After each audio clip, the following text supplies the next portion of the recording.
Sementara kata Zoe, itu bahasa Yunani juga, menunjuk kepada kehidupan sesudah kebangkitan yang disebut dengan hidup kekal. Oh, anaknya Papa Ganteng namanya Zoe ya? Kalau betul namanya Zoe berarti bagus sekali nama anaknya itu. Karena Zoe artinya hidup kekal. Wow, luar biasa. Oke, yang saya maksud begini Bapak Ibu. Yesus berkata, tetapi jikalau engkau ingin masuk ke dalam hidup yang kekal, Zoe itu, maka kamu harus punya dasar lebih dulu. Dasarnya apa? Engkau harus menuruti segala perintah Tuhan. Perintah yang mana? Yesus berkata, engkau tentu mengetahui segala perintah Allah. Jangan berzina, jangan membunuh, jangan mencuri, jangan mengaksi dusta, hormatilah ayahmu dan ibumu. Bapak Ibu perhatikan baik-baik. Saya memberi tanda tanya besar di situ. Kenapa saya beri tanda tanya besar? Pertanyaannya begini. Kenapa Yesus tidak berkata, jangan menyebut nama Tuhan Allahmu dengan sembarangan. Jangan ada padamu Allah lain di hadapanku. Kuduskanlah hari Sabat. Jangan membuat bagimu patung. Kenapa Tuhan langsung ke hukum kelima sampai hukum yang ke-10? Kenapa Tuhan tidak hukum yang pertama sampai hukum yang ke-4 dan melanjutkannya hukum kelima sampai hukum ke-10? Ini menjadi menarik Bapak Ibu. Begini penjelasannya. Loving God, loving each other. Mencintai Tuhan berarti mencintai sesama manusia. Jadi, Tuhan pada waktu Yesus berkata, hormati ayah ibumu, jangan mencuri, jangan mengingini, jangan membunuh. Yesus ingin berkata begini, kalau engkau cinta sama Tuhan, itu akan terlihat kehidupan bahwa kita mencintai sesama manusia. Mencintai sesama manusia adalah bukti nyata kita mencintai Tuhan. Ketika saya berkata kepada seseorang di antara Anda di Zoom malam hari ini, apakah Anda cinta Tuhan? Ya, saya cinta Tuhan. Hanya Anda yang tahu bagaimana cinta sama Tuhan. Saya nggak tahu bagaimana Anda cinta sama Tuhan. Betul ya?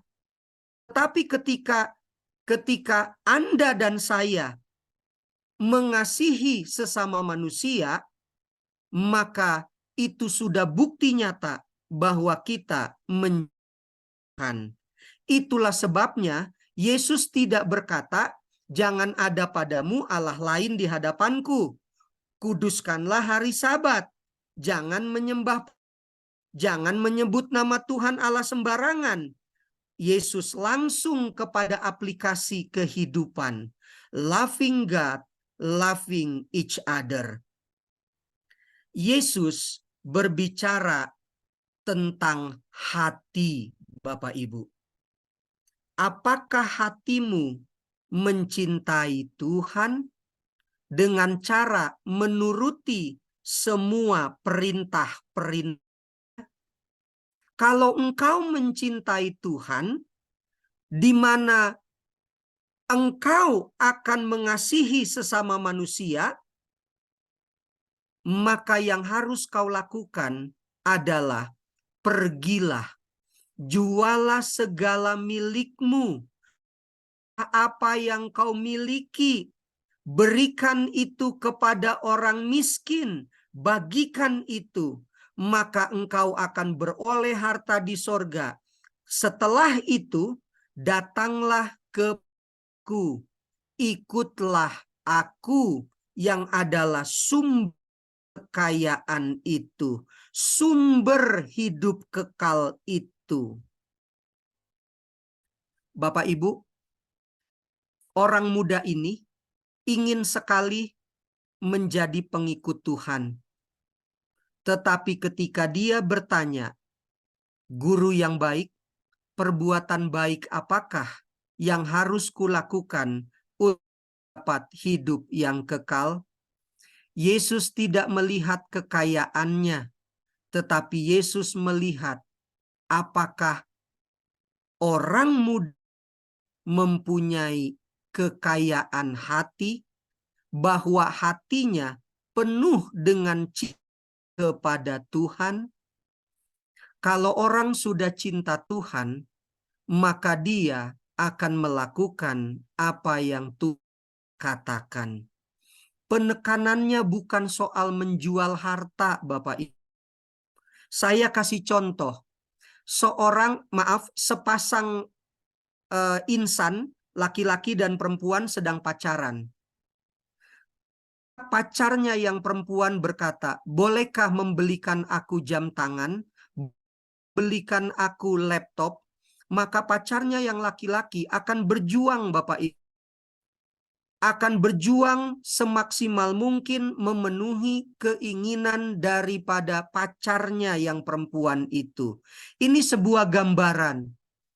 Kalau kita sudah cinta sama Tuhan, sayang sama Tuhan, soal jual harta itu hal sepele, Bapak Ibu. Lagi pula, Tuhan akan memberikan hikmat kepada kita. Kenapa? Tuhan juga tidak mau kita jual harta lalu jatuh miskin, lalu minta-minta kepada sesama manusia. Tuhan juga nggak mau seperti itu. Kata jualah segala yang kau miliki, berikanlah, bagikan kepada orang miskin. Artinya Tuhan melihat lebih dulu apakah hatimu ada sama saya. Kalau hatimu sudah sama saya, maka saya akan memberi arahan berikutnya. Bisa saja orang itu segala hartanya, lalu dia akan mengikut Yesus. Bisa, Bapak Ibu. Itu sangat mungkin. Kenapa? Perhatikan di kisah para rasul, pasal-pasal awal, di mana mereka menjual harta milik mereka. Betul kan? Lalu mereka membagi-bagikannya kepada sesama anggota jemaat. Itu terjadi, Bapak Ibu, bukan tidak mungkin. Tetapi sekali lagi, poinnya bukan soal jual harta. Jangan lupa, harta yang kita miliki juga akan Tuhan. Tuhan mau kita berbagi. Tetapi sebelum itu terjadi, Tuhan mau melihat hati kita. Itulah sebabnya, Bapak Ibu perhatikan slide yang terakhir. Hanya satu kekuranganmu. Kekurangan orang kaya itu bukan karena dia tidak mau menjual. Bukan. Karena dia tidak cinta sama Tuhan. Bapak Ibu perhatikan baik-baik. Ada 3 kolom. Harta, material, hati, sanubari, dan sorga, hidup kekal. Bapak Ibu perhatikan baik-baik di nomor 1. Harta itu pemberian Tuhan. Hati juga pemberian Tuhan. Sorga juga pemberian Tuhan. Tapi sekarang berbicara tentang kepemilikan. Harta adalah milik Tuhan. Baca baik-baik Mazmur 90. Mazmur 90 kah itu? Seluruh dunia dan isinya adalah Tuhan. Sorga juga adalah milik Tuhan. Tapi lihat baik-baik di kolom tengah. Apakah hati kita milik Tuhan? Belum tentu, Bapak Ibu. Hanya diri ini yang bisa menjawab. Hati ini milik siapa? Milik Tuhan atau milik setan? Kristus membaca hati pemimpin itu. Hanya satu perkara yang kurang padanya, yaitu hati tidak diserahkan menjadi milik Tuhan. Dia lupa hartanya yang banyak itu milik Tuhan. Sorga yang adalah milik Tuhan bisa Tuhan kasih. Pemimpin itu memerlukan kasih Tuhan dalam dirinya untuk dibagikan kepada sesama manusia.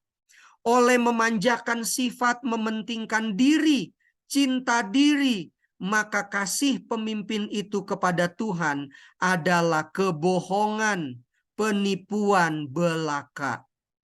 Tuhan berharap agar hati manusia menjadi harta yang terbesar untuknya.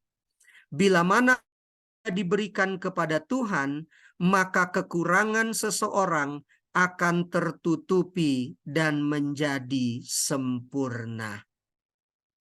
Bapak Ibu, kalau hati sudah milik Tuhan, Roh Kudus bekerja dalam hati kita, apapun kita akan buat untuk Tuhan. Bagaimana caranya? Jualah hartamu, bagikan kepada orang miskin, ikutlah aku. Jadi bagaimana kita menjawab pertanyaan orang muda itu? Guru, perbuatan baik apakah? Guru yang baik, perbuatan apakah yang harus kulakukan untuk mendapat hidup yang kekal? Hanya satu, Bapak Ibu. Itulah kekurangan kita. Oleh sebab itu, bagaimana menutupi kekurangan kita? Berikan hati kita kepada Tuhan. Dan setelah itu, ikuti apa yang Tuhan inginkan.